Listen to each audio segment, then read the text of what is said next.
geliyor.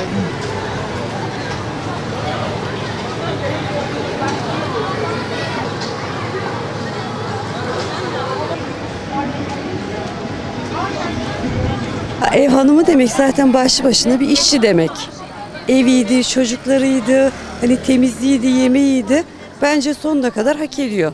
Destekliyorum yani. Güzel bir çözüm, güzel bir yol bulunabilir. Ben de ev hanımıyım. Daha öncesinde çalıştım. Şu an emekli de oldum. Ama ev hanımları gerçekten hak ediyor. Çünkü çok zor. İş hayatıyla, çocuklarla evi yürütmek çok zor. Yani erkek ne yapıyor? Evinden çıkıyor, gidiyor işine, kendini işine adıyor. Akşam eve geldiği zaman her şeyi hazır. Ama bir bayan böyle değil. Yani bu konuda bir şeyler yapılırsa çok güzel olur. Tabii olsun yani. İsteriz. Kadın olsun. Hanımlar zorluk çekiyor. Bir gerili yok. Kocasının elini gözediyor. Bir kuruş verecekti. Onlar da sebeplensin. Devletimiz şey etsin, ona da yardımcı olsun.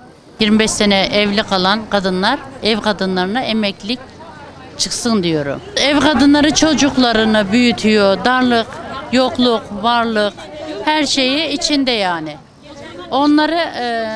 Onlara ben uygun görürüm yani. Ev kadınlarını emekli olmasını uygun görürüm. Benim hanım da ev hanımı.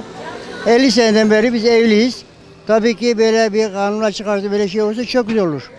Evet. Ev kadınları savaş halinde. Çoluğu, çocuğu, eşi, dostu, ekonomik, kirası, faturası. Kadınlar savaş içinde yani. Kadınlara öyle bir hak tanınırsa çok güzel bir uygulama olur yani. Vallahi çok güzel kardeşim. Zaten bunlar başımıza bela olmuş. Yani ders sıkıntı çekiyoruz daha doğrusu aile içinde. Bir de bu bayanlara eğer bir yardım, böyle bir şey, bir devlet tarafından bir katkısı olsa Rabbimden şükrediyoruz yani. Aslında var. Hakları var. Ya benim hanım mesela 50 yaşından beri evliyiz yani. Yani ben 74 yaşındayım. O 10 yaşındayken evlendim kardeşim. Düşün artık, siz düşünün. Çok güzel oldu. Allah razı olsun. Ben destekliyorum bunu sonuna kadar da yani. Tabii ki isterim yani emekli olmayı. Biz de çok emek veriyoruz ama çocuklarımızdan dolayı gidip çalışamadık. Ve çok zorluklar çekiyoruz. O çocukları büyütüyoruz, okutuyoruz. Yani biz de emek veriyoruz ama bizim de haklarımız görünsün. Ben olumlu görüyorum. Hakları yani. Hakları verilmesi lazım. 25 sene az bir süre değil.